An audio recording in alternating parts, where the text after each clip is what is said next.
नमस्कार मित्रांनो, आज आपण चर्चा करणार आहोत सर्वोच्च न्यायालयाने नुकत्याच दिलेल्या निकालाच्या संदर्भात सेम सेक्स मॅरेज जरी समलिंगी विवाह LGBTQI ना काय काय गोष्टी यामध्ये बघायच्या आहेत की नक्की न्यूजमध्ये कशासाठी आहे, सर्वोच्च न्यायालयाच्या निर्णयाने काय म्हटलेलं आहे, इतिहास काय आहे या सगळ्याचा आणि LGBTQAI+ म्हणजे नक्की काय, सेक्शन 377 कशा संदर्भात होतं, कुठली कुठली महत्वाच्या केसेस झालेल्या आहेत, अडॉप्शन बद्दल कोर्टाचं म्हणणं काय, एंटायटलमेंट काय मिळाल्या हव्यात आणि अर्थात निष्कर्ष आणि मुख्य आणि प्रिलिमचे काही प्रश्न बघूया आपण. सर्वात प्रथम न्यूजमध्ये कशासाठी आहे, तर सर्वोच्च न्यायालयाने नुकतंच एक निकाल दिलेला आहे ज्याच्यामध्ये 5 जजेसचा बेंच बसलेला होता आणि पाचीच्या पाचही जजेसने एकत्रितरित्या एक गोष्ट म्हटलेली आहे की समलिंगी विवाहाला कायदेशीर मान्यता देता येणार नाही. मी पुन्हा रिपीट करतो, समलिंगी विवाहाला कायदेशीर मान्यता देण्यास सर्वोच्च न्यायालयाने नकार दिलेला आहे आणि सर्वोच्च न्यायालयाचं म्हणणं आहे हा निर्णय कोणी घ्यावा, संसद किंवा राज्य सरकार, कारण कायदा करण्याचा अधिकार त्यांना आहे. अर्थात 366 पानाचा हा निकाल आहे ज्याच्यामध्ये सरन्यायाधीशांनी म्हटल्याप्रमाणे काही प्रमाणात सहमती तर काही प्रमाणात असहमती नोंदवण्यात आलेली आहे. मग कोण कोण होते न्यायाधीश यामध्ये, याच्यामध्ये सरन्यायाधीश चंद्रचूड, न्यायाधीश कौल, न्यायाधीश रवींद्र भट, न्यायमूर्ती हेमा कोहली आणि नरसिंह, 5 जणांचा बेंच हा होता. मग आता एक गोष्ट तर क्लिअर झाली की विवाहास त्यांनी नकार दिलेला आहे, म्हणजे यामध्ये काही गोष्टी या सर्वांनी मिळून म्हटलेल्या आहेत की पाचीच्या पाचही जजेसनी की बाई ही गोष्ट नाहीये. फॉर एक्झाम्पल, समलिंगी जोडप्याला लग्नाचा अधिकार नाही, ही गोष्ट सर्वमताने घेतलेली, म्हणजे पाचीच्या पाचही जजेसने एकत्रितरित्या. दुसरं, तृतीयपंथी जे आहेत त्यांना मात्र विवाह करण्याचा अधिकार आहे. तिसरं, समलिंगी जोडप्यांना आपला जोडीदार निवडण्याचा अधिकार आहे आणि एकमेकांबरोबर सहवास करण्याचा अधिकार आहे, पण लग्नाचा अधिकार मूलभूत नाही.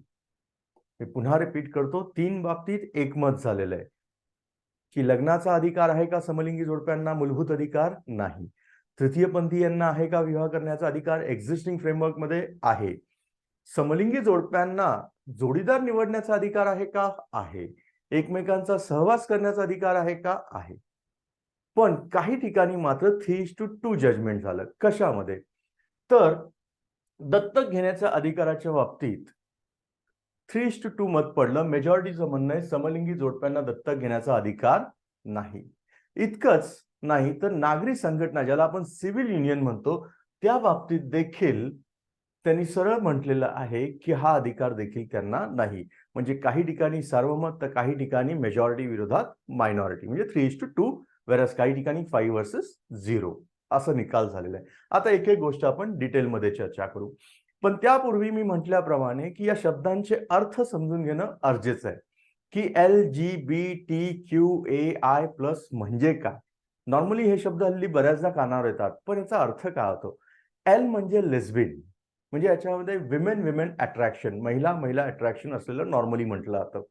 जीचा अर्थ होतो गे, नॉर्मली हा टर्म मेन अलाइन केला जातो, पुरुष, अर्थात इतर ठिकाणी वापरला जाऊ शकतो. एलचा अर्थ क्लिअर झालाय. जीचा बी म्हणजे बायसेक्शुअल, म्हणजे ज्यांचं अट्रॅक्शन ऑल जेंडरकडे असू शकतं.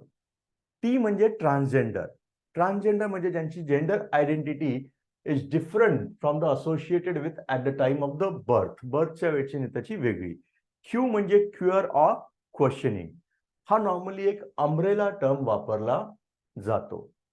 आणि क्वेश्चनिंगचा अर्थ होतो की जे आपल्या सेक्शुअल ओरिएंटेशन बाबत किंवा जेंडर आयडेंटिटी बाबत अनश्युअर आहेत.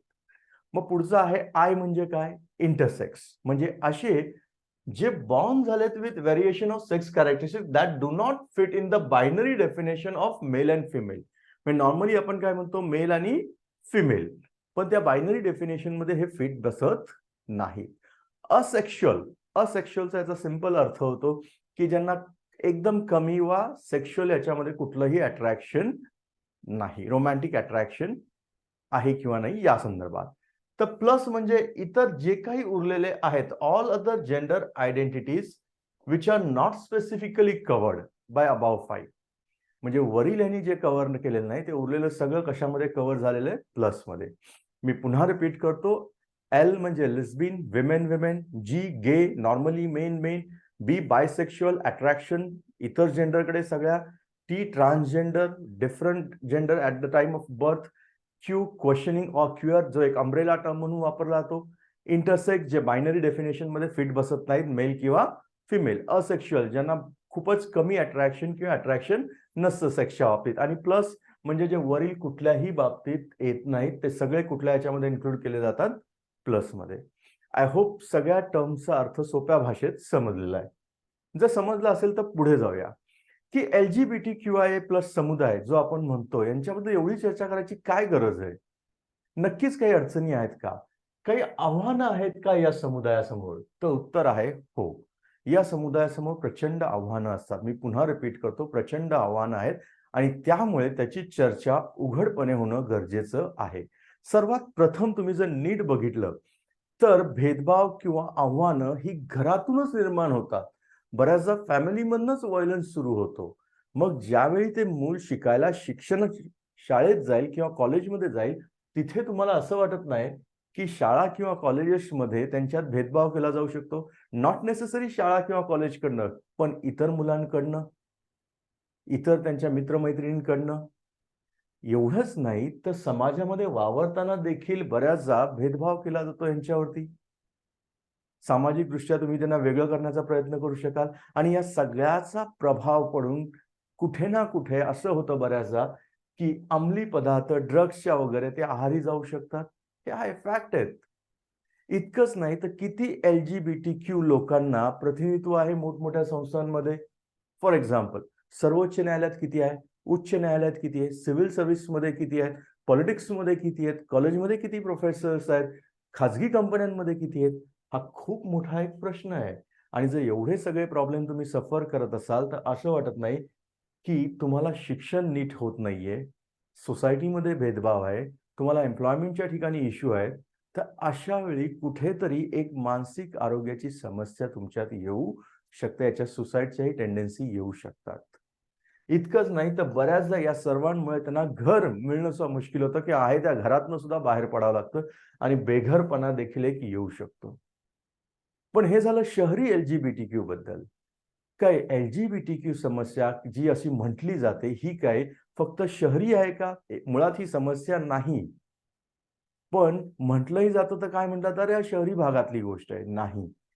ग्रामीण भागात देखील या गोष्टी असू शकतात, परंतु याबद्दल चर्चा करायची कुठे?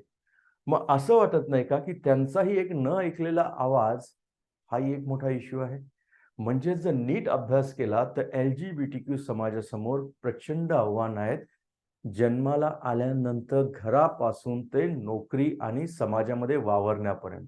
आणि त्यामुळे या आव्हानांना उत्तर देणं किंवा यातून त्यांना बाहेर काढणं हे गरजेचं आहे. त्यांना देखील आर्टिकल 21 नुसार राइट टू लाईफ आणि लिबर्टीचा अधिकार आहे. Right to life and liberty with self respect and dignity. स्वाभिमानाने त्यांना जगण्याचा पूर्ण अधिकार हा घटनेने दिलेला आहे आणि तो असलाच पाहिजे. आय होप त्यांच्या समस्या किंवा आव्हानं समजलेली आहेत. आता पुढे जाऊया. मग LGBTQचा इतिहास काय भारतामध्ये? भारतामध्ये सेक्शन 377 जे आहे IPCचं, ज्याच्यामध्ये होमोसेक्शुअलिटी बद्दल चर्चा केलेली आहे. आता हे कधी इंट्रोड्यूस केलं गेलेलं आहे IPCमध्ये?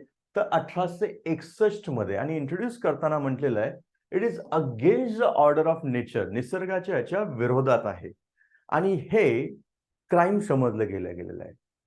इथे मेन सुरुवात आहे. पण तुम्हाला असं वाटत नाही का 1861 म्हणजेच हे सेक्शन कुणी इंट्रोड्यूस केलेलं आहे? ब्रिटिश लोकांनी. म्हणजे हा वेस्टर्न कन्सेप्ट थोडासा दिसतोय. भारतामध्ये खरोखरच या संदर्भातल्या काही गोष्टी या अगोदर होतात का? हे कृपया तुम्ही चेक करा. प्राचीन भारताचा इतिहास बघा, मध्ययुगीन भारताचा इतिहास बघा. तुम्हाला बरीचशी उत्तरं मिळून जातील. म्हणजे ही सुरुवात एक क्राईम म्हणून कुठे झालेली आहे तर सेक्शन 377 IPC 1861 म्हणजे ब्रिटिशांच्या काळात. नंतर स्वातंत्र्यानंतर शकुंतला देवी यांनी द वर्ल्ड ऑफ होमोसेक्शुअल हे पब्लिश केलं गेलं. त्यानंतर मग सुप्रीम कोर्टाचे काही जजमेंट आले 2014, 17, 18 आणि 19ला. 19ला तर ट्रान्सजेंडर पर्सन प्रोटेक्शन ऍक्ट मान्य केले गेलेला आहे. हा झाला एकंदर इतिहास. मग आता पुढचा भाग की सर्वोच्च न्यायालयाचे असे काही निकाल आहेत का? तर हो. आणि हा प्रश्न मुख्यलाही येऊ शकतो आणि प्रिलिम्सलाही आणि मुलाखतीलाही, की LGBTQ संदर्भातले किंवा या संदर्भातले काही निकाल तुम्ही स्पष्ट करा. मग तो मुख्य परीक्षेलाही देखील येऊ शकतो किंवा पूर्व परीक्षेलाही. एक एक करून आपण बघू. पहिली मोठी केस होती नास फाउंडेशन आणि सुरेश कुमार 2013 मध्ये. याच्यामध्ये कलम 377 संदर्भातली चर्चा केली गेली होती. तर दुसरी मोठी केस झाली होती नालसा विरुद्ध भारत सरकार. नालसा विरुद्ध भारत सरकार यामध्ये तृतीयपंथी यांचा लिंग ठरवण्याचा अधिकार कायम ठेवला. म्हणजे पहिलं मोठं जजमेंट हे 2014 साली आलंय. मी पुन्हा रिपीट करतो, नालसा केसमध्ये ट्रान्सजेंडरच्या बाबतीत सेल्फ डिटर्मिनेशनच्या अधिकाराची चर्चा झाली आहे. तर यानंतरचा एक सगळ्यात मोठा निकाल जो आलाय तो पुट्टुस्वामी विरोधात भारत सरकार, पुट्टुस्वामी विरुद्ध भारत सरकार 2017. या केसमध्ये सर्वोच्च न्यायालयाने 9 वर्सेस 0, मी पुन्हा रिपीट करतो, 9 वर्सेस 0 ने क्लिअर केलं होतं की राईट टू प्रायव्हसी हा मूलभूत अधिकार आहे. आणि राईट टू प्रायव्हसी, मी पुन्हा रिपीट करतो, राईट टू प्रायव्हसीला कोर्टाने म्हटलं तुमचा मूलभूत अधिकार आहे. कशामध्ये? राईट टू लाईफ मध्ये. आणि अर्थात राईट टू लाईफ कशात आहे? 21 पार्ट 3 मध्ये. म्हणजे प्रायव्हसीचा हक्क मूलभूत हक्क म्हणून डिक्लेअर केला गेला. मग तुम्ही म्हणाल सर त्याचा आणि याचा काय संबंध?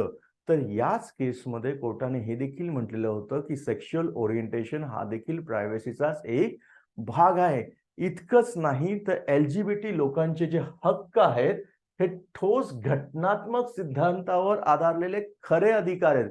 कारण का बऱ्याचदा लोकांचं म्हणणं होतं की अरे हे इमॅजिन अधिकार आहेत, तर तसं नाही, हे खरोखरच त्यांचे अधिकार आहेत. म्हणजे हे दुसरं जजमेंट जे एक मोठं जजमेंट या बाबतीत दिलं गेलेलं आहे.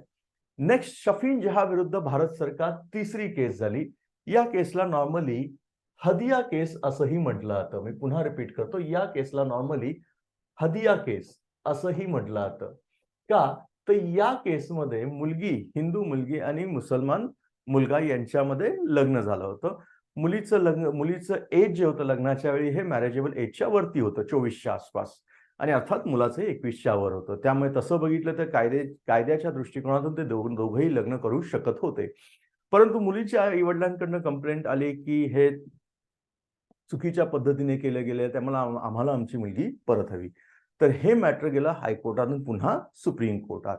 आणि या केसमध्ये सुप्रीम कोर्टाने स्पष्टपणे म्हटलेलं आहे की जोडीदार निवडण्याचा अधिकार हा तुमचा मूलभूत अधिकाराचा एक भाग आहे, एक पैलू आहे. मी पुन्हा रिपीट करतो, जोडीदार निवडण्याचा. पण कृपया इथे चूक करून घेऊ नका. जोडीदार निवडणं वेगळं आणि लग्न करणं वेगळं. लग्नाचा अधिकार वेगळा. म्हणजे तुम्हाला जोडीदार निवडायचा अधिकार आहे का? हो. ते स्वातंत्र्य आणि प्रतिष्ठा आहे का? आता article 21 right to life and liberty मध्ये. म्हणजे जोडीदार निवडण्याचा अधिकार हा तुमचा मूलभूत हक्काचा एक भाग कोर्टाने म्हटलं, एक पैलू. आणि त्यानुसारच 2019ला UPSCने हा प्रश्नही विचारला होता की आपल्या पसंतीच्या व्यक्तीशी लग्न करण्याचा अधिकार कुठलं कलम देतं? तर अर्थात आर्टिकल 21. म्हणजे ही तिसरी केस ज्याच्यामध्ये निकाल खूपच चांगला आलेला आहे. चौथी केस होती शक्तिवाहिनी विरुद्ध भारत सरकार, खाप पंचायत वगैरे या संदर्भात. बऱ्याच ठिकाणी आपण बघतो उत्तर भारतामध्ये की ऑनर किलिंगचा प्रकार बराच होतो. तर ऑनर किलिंग रोखण्यासाठी याच्यामध्ये निर्देश दिले गेले होते. आणि त्यानंतर आली सगळ्यात महत्वाची केस, ती म्हणजे नवतेज जौहर विरोधात भारत सरकार. या केसमध्ये सेक्शन 377 इतकं रद्द केलं की जिथे समलैंगिकतेच्या बाबतीत गुन्हा ठरवलाय. म्हणजे समलैंगिकता जी आतापर्यंत गुन्हा ठरवली जात होती तितकंपर्यंत हे सेक्शन रद्द करण्यात आलेलं आहे, तेवढा भाग. आणि इथून पुढचा प्रवास सुरू झाला. म्हणजे सुरेश कुमार केस मधला जो जजमेंट होतं हे बऱ्याच अर्थाने काय करून टाकलं, त्यांनी रिव्हर्स केलं. तर नुकतीच झालेली दीपिका सिंग केस, याच्यामध्ये काय होतं तर या महिलांना ज्यावेळी प्रेग्नन्सीच्या काळामध्ये लीव्ह घ्यायची होती त्यावेळी त्यांना मातृत्व रजा नाकारली गेली होती. तेव्हा कोर्टाने मात्र सांगितलं की ती दिली गेली पाहिजे. आय होप सगळ्या केसेस क्लिअर झालेल्या आहेत. मी पुन्हा एकदा थोडक्यात रिपीट करतो. पहिली केस नास फाउंडेशन होमोसेक्शुअलिटी बद्दल, दुसरी नालसा केस 2014 कशा संदर्भात? तृतीय पंथांना अधिकार देण्यासंदर्भात. तिसरी केस आहे तुमची पुट्टुस्वामी, राईट टू प्रायव्हसी, तुमचा जोडीदार निवडण्याचा अधिकार. चौथी केस शफीन केस किंवा हदिया केस, जोडीदार निवडण्याचा अधिकार. आणि पुट्टुस्वामी मध्ये देखील तेच म्हटलेलं आहे की तुमचा प्रायव्हसी सेक्शुअल इन्क्लिनेशन संदर्भात म्हटलेला आहे. शक्तिवाहिनी याच्यामध्ये ऑनर किलिंग संदर्भात म्हटलेलं आहे. नवतेज जौहर याच्यामध्ये होमोसेक्शुअलिटीला डिक्रिमिनलाइज केलं गेलेलं आहे. आणि दीपिका सिंग मॅटर्निटी लिव्ह संदर्भात. पुट्टुस्वामी जी आहे ती राईट टू प्रायव्हसी संदर्भात तुमच्या सेक्शुअल इन्क्लिनेशन बद्दल आहे, हे क्लिअर करून घ्या. नेक्स्ट, मग कोर्टामध्ये वरिष्ठ वकील जे मुकुल रोहतगी होते यांनी बाजू मांडताना, समलैंगिकतेच्या बाजूने बाजू मांडताना यांना काय काय कुठले दावे त्यांनी म्हटले, तर यांचं म्हणणं आहे की विषमलिंगी नसलेल्या म्हणजेच होमोसेक्शुअल लोकांना देखील विवाहाचा अधिकार आहे आणि तो घटनेत अंतर्भूत आहे, इम्प्लाइड आहे. एक्सप्लिसिट आहे असं म्हटलं नाही, इम्प्लाइड आहे. का? तर जसं पुरुष आणि स्त्री विषमलिंगी यांना जर अधिकार आहे तर मग समलिंगी का नसो? मग त्यासाठी उदाहरणं बघा. आर्टिकल 14 कशाची संदर्भात आहे? समानता संदर्भात. मग समानता जी असली पाहिजे ती इरेस्पेक्टिव्ह ऑफ सेक्स असली पाहिजे, त्यामुळे हा अधिकार इम्प्लाइड आहे. दुसरं त्यांनी म्हटलंय आर्टिकल 15 जे म्हणतं की सेक्सच्या आधारावरती भेदभाव करू नये, मग हे देखील आहे. तिसरं आहे 16 सार्वजनिक रोजगारातील संधीची समानता, इथे देखील भेदभाव केला गेला नाही पाहिजे. आर्टिकल 19 तुम्हाला अभिव्यक्ती स्वातंत्र्य देतं, तुम्हाला right to form social union देतं. आर्टिकल 21 जगण्याचा अधिकार देतं, स्वाभिमानाने प्रतिष्ठेने जगण्याचा अधिकार. मग मुकुल रोहतगी यांनी काय म्हटलं की या सगळ्या गोष्टी इथे इम्प्लाइड फॉर्मॅटमध्ये आहेत. इतकंच नाही तर दोन निकाल त्यांनी आधीचे म्हटलेले आहेत. एक नवतेज सिंग जौहर ज्याच्यामध्ये होमोसेक्शुअलिटी डिक्रिमिनलाइज संदर्भात चर्चा झाली, आणि दुसरं पुट्टुस्वामी केस ज्याच्यामध्ये स्पष्टपणे म्हटलेलं आहे की LGBTQ चे अधिकार हे काही इमॅजिनरी अधिकार नाहीत, तर ते ठोस अधिकार आहेत आणि त्यांना ते मिळालेलेच पाहिजेत. आय होप क्लिअर झालेले आहेत एका साईडचे आर्ग्युमेंट्स. पण मग कोर्टाने काय म्हटलं? आता समलिंगिक म्हणजेच होमोसेक्शुअल यांच्या बाजूने म्हणणं काय होतं LGBTQ की एकतर आम्हाला तुम्ही विवाहाची मान्यता द्या किंवा स्पेशल मॅरेज ऍक्ट किंवा फॉरेन मॅरेज ऍक्टच्या अंतर्गत सोय असावी. मग कोर्टाने काय म्हटलं याच्यावरती? यापूर्वी आपल्याला हे माहित असलं पाहिजे की स्पेशल मॅरेज ऍक्ट म्हणजे विशेष विवाह अधिनियम 1954 आहे काय. नीट बघा आता. स्पेशल मॅरेज ऍक्ट कशासाठी आहे, तर इथे स्टेट सँक्शन करतं विवाहाला रादर दॅन रिलीजन. सो हे एक प्रकारचं सिव्हिल मॅरेज असं म्हणता येईल. It governs a civil marriage where state sanctions the marriage. मग पुढचा प्रश्न येतो, सर करायची गरज काय पडते? अरे बऱ्याचदा आपल्याला इंटर रिलीजन आंतरधर्मीय लग्न करायची इच्छा असते किंवा आंतर जातीय लग्न करायची इच्छा असते, आणि आंतरधर्मीय लग्न करताना मला इच्छा नसते की माझा धर्म बदलायचा किंवा कन्व्हर्जन करायची इच्छा नसते माझी. मग अशा वेळी स्पेशल मॅरेज ऍक्ट नुसार तुम्ही ते करू शकता. पण या स्पेशल मॅरेज ऍक्ट मध्ये काय म्हटलेलं आहे, तर लग्न हे कोणामध्ये आहे? मेन आणि विमेन, म्हणजे स्त्री आणि पुरुष यांच्या संदर्भात. मग आता प्रश्न येतो की इथे मेन आणि विमेन असं म्हटलेलं आहे, मग LGBTQAI+ साठी हे बदलावं लागेल, काय करावं लागेल? याला तुम्हाला जेंडर न्यूट्रल करावं लागेल. मी पुन्हा रिपीट म्हणतोय, मेल आणि विमेन याच्या जागी तुम्हाला काय करावं लागेल? जेंडर न्यूट्रल म्हणजेच काय? स्पाऊस शब्द वापरावा लागेल मेन विमेनच्या जागी. मग इथे कोर्टाने काय म्हटलेलं आहे, हे आम्ही करणार नाही. का? तर असं जर कोर्टाने केलं तर त्याचा अर्थ आम्ही विधिमंडळ किंवा संसदेच्या अधिकारावरती गदा आणतोय. कारण का कायदा बनवण्याचा अधिकार कुणाला आहे? संसदेला आहे, विधिमंडळाला, राज्य विधिमंडळाला, आणि आपल्याकडे सेपरेशन ऑफ पॉवर्स आहे.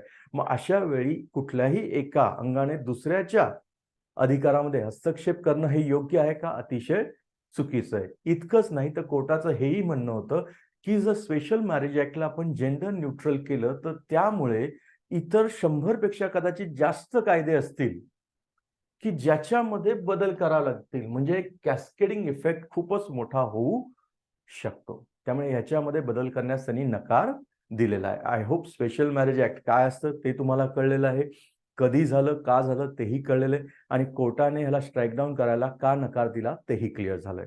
मग पुढचा भाग आहे की सर फॉरेन मॅरेज ऍक्ट होतं, मुळात पहिलं फॉरेन मॅरेज ऍक्ट असतं काय, आणि स्पेशल मॅरेज ऍक्ट ऑलरेडी असताना मग फॉरेन मॅरेज ऍक्टची गरज काय होती? स्पेशल मॅरेज ऍक्ट आणि फॉरेन मॅरेज ऍक्ट मधला बेसिक डिफरन्स, एक भारतातल्या मॅरेज संदर्भात चर्चा करतं, तर दुसरं भारताच्या बाहेरच्याही. म्हणजेच अशा लोकांना ज्यांना बाहेरच्या देशात जाऊन लग्न करायचे त्यांच्या इच्छेनुसार, त्या संदर्भातल्या तरतुदी याच्यामध्ये दिलेल्या आहेत. आय होप दोन्हीतला फरक क्लिअर झालेला आहे. नेक्स्ट आहे मग राज्य स्वतः कायदे बनवू शकतं का? राज्य म्हणजे अर्थात राज्य सरकार, विधिमंडळ, राज्य विधिमंडळ. तर कोर्टाने याच्यात स्पष्टपणे म्हटलेलं आहे की कलम 245 आणि 246 जे प्रिलिम्सला येऊ शकतं आणि मेन्सला देखील, की कलम 245 आणि 246 नुसार राज्यघटनेत तरतूद आहे की राज्य विधिमंडळ समलिंगी विवाहांना मान्यता देणारं आणि त्यांचं नियमन करणारं कायदे करू शकतात.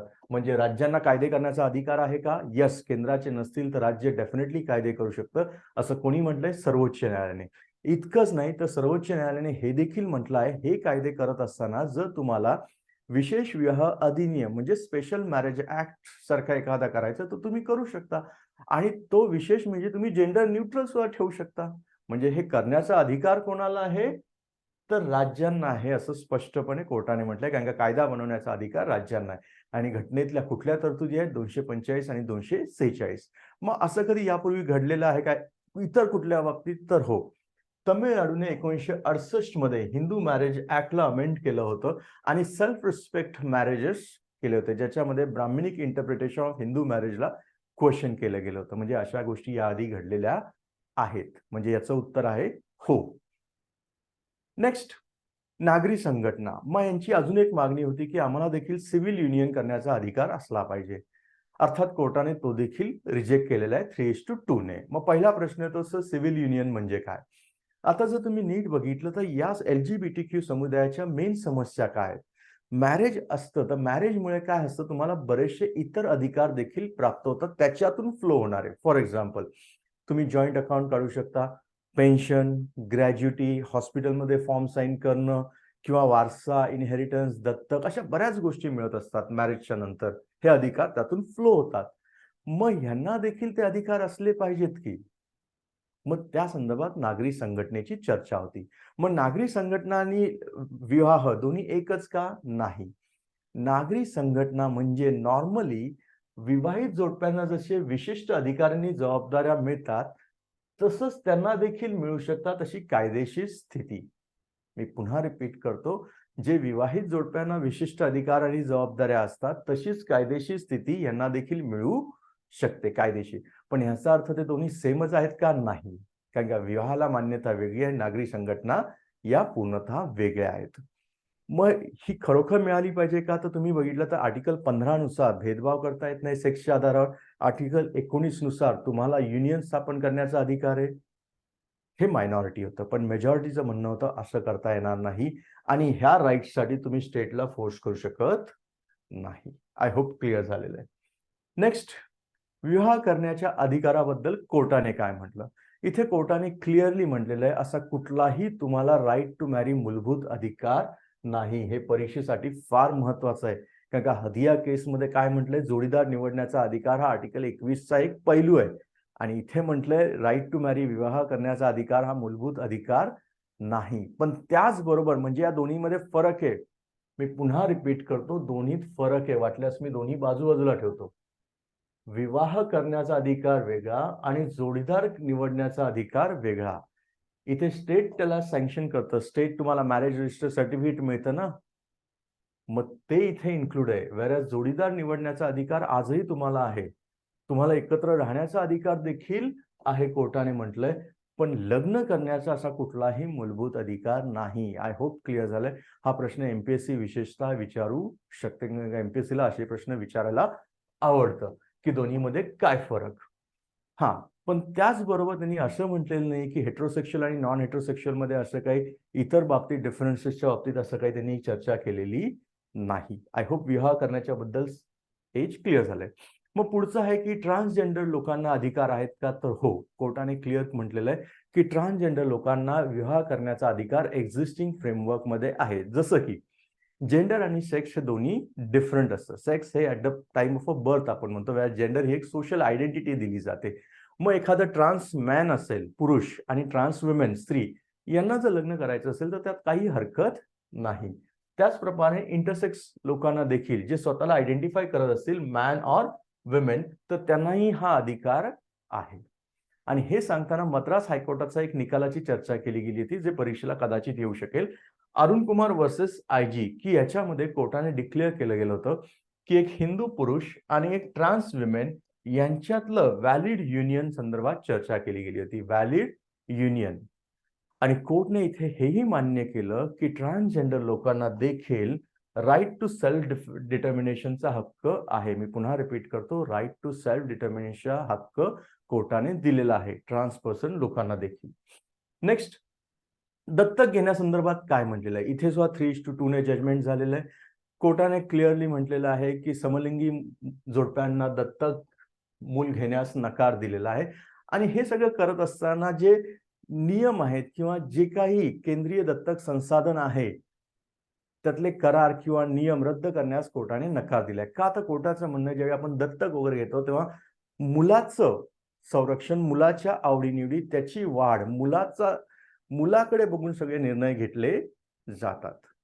आणि त्यामुळे मुलाच्या संरक्षणाच्या दृष्टिकोनातून अर्थात हे म्हणत असताना कोर्टाने असं कुठेही म्हटलेलं नाहीये की विषमलिंगी जोडपं हे समलिंगी पालकांपेक्षा खूप चांगलं असतं. याच्यावरती न्यायालयाने मत मांडलेलं नाही. म्हणजेच हेटेरोसेक्शुअल कपल हे होमोसेक्शुअल पेक्षा खूप चांगलं मुलांना सांभाळू शकतो असं काही नाही. याची उदाहरणं तुम्हालाही दिसत असतील.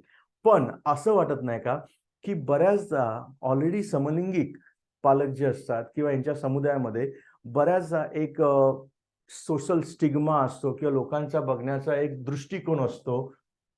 यामुळे मुलांवरती काही सायकोलॉजिकल इम्पॅक्ट होऊ शकतात, काही डिसएडव्हान्टेज येऊ शकतात. म्हणून याआधी हा अधिकार नाकारला गेलेला होता. मग एंटायटलमेंट काय? म्हणजे हक्क. जसं मगाशी मी म्हटलं की विवाहित झाले, राईट टू मॅरेज ज्यांना आहे, म्हणजे जे लग्न होतात, विवाह होतो, त्यांना काही हक्क मिळतात. फॉर एक्झाम्पल त्यांचं रेशन कार्डवरती नाव येतं. मग स्त्री असो, पुरुष असो, नवरा बायको संयुक्त बँक अकाउंट काढू शकतात. ते पेन्शनचा अधिकार, ग्रॅज्युटी, आजारी पडलं तर डॉक्टरकडे जाताना, ऑपरेशन करताना फॉर्म साईन करण्याचा. मग हे सगळे अधिकार जर विवाहित जोडप्यांना मिळत असतील तर यांना न देणं LGBTQ हा भेदभाव नाहीये का? हे एक प्रकारचं डिस्क्रिमिनेशनच आहे. मग यावरती कोर्टाने म्हटलेलं आहे की ठीक आहे, या संदर्भात यांना देखील अशा प्रकारचे लाभ आणि हक्क हे ठरवण्यासाठी एक समिती स्थापन केली जाईल आणि कोर्टाने त्याला मान्यता दिलेली. म्हणजे कोर्ट म्हटलं ठीक आहे.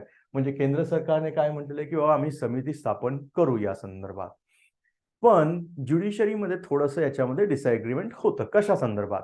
की एक गोष्ट तर नक्की आहे की भेदभाव होतोय. पण भेदभाव होतोय तर मग धोरण कोण ठरवणार? एक्झिक्युटिव्ह ठरवणार, लेजिस्लेचर ठरवणार की ज्युडिशरी? आणि जर तुम्ही नीट बघितलं तर धोरण ठरवण्याचा अधिकार हा एक्झिक्युटिव्हचा आहे. कायदे ठरवण्याचा अधिकार हा कायदे मंडळाचा आहे. आपल्याकडे सेपरेशन ऑफ पॉवर आहे. ज्युडिशरीचे अधिकार न्यायदान आहे, तर एक्झिक्युटिव्ह पॉलिसी आणि लेजिस्लेचरचा अधिकार, विधिमंडळाचा अधिकार आहे कायदा करण्याचा. मग न्यायपालिकेने याच्यात हस्तक्षेप करावा का? तर अर्थात उत्तर नकारात्मक आहे. यांनी जस्ट, फेअर आणि रिझनेबल धोरण किंवा कायदा ठरवला तर त्याला मान्यता देणं योग्य आहे. अर्थात परंतु याच्यावरती क्रिटिक्सने म्हटलेलं आहे की तुम्ही स्पष्ट कालमर्यादा दिली नाहीये, स्पष्ट समितीची रचना म्हटलेली नाही आणि स्पष्टपणे त्या समितीला अधिकारही दिलेले नाहीयेत. तर अशा समित्या स्थापन करून फायदा तो काय होणार आहे? मी पुन्हा रिपीट करतो, ज्या समितीची स्पष्टपणे रचना नाहीये, स्पष्ट कालमर्यादा नाहीये, स्पष्ट अधिकार देखील तुम्ही दिलेले नाहीये, तर अशा समित्या या निरर्थक आहे असं कुणाचं म्हणणं आहे? क्रिटिक्सचं. मग पुढचा भाग आहे की यांच्यावरती जे हिंसाचार होतो त्या संदर्भात संरक्षण असलं पाहिजे का? तर हो. अंबुरी रॉय आणि ऋतुपर्णा या केसमध्ये राईट टू चूज फॅमिली असं म्हटलं गेलं होतं. नाव जर तुम्ही नीट बघितलं तर बऱ्याचदा समलैंगिक व्यक्तींना जन्मजात कुटुंबाकडूनच हिंसाचाराला सामोरं जावं लागतं. बऱ्याचदा नातेसंबंध संपुष्टात आणण्यासाठी त्यांच्यावर दबाव टाकला जातो आणि बऱ्याचदा हे सगळे व्हायलन्स होत असताना एक ऍक्टर असतो आणि तो म्हणजे पोलीस. आणि त्यामुळे आता डायरेक्शन देण्यात आल्या पाहिजेत की बाबा क्युअर कम्युनिटी जी आहे यांना त्रास होऊ नये, यांच्यावरती व्हायलन्स होऊ नये. नेक्स्ट, मग सर्वोच्च न्यायालयाने या केसमध्ये काही निर्देश दिलेत का? तर हो, हे मी जाणीवपूर्वक इंग्लिशमध्येच ठेवलेत. काय?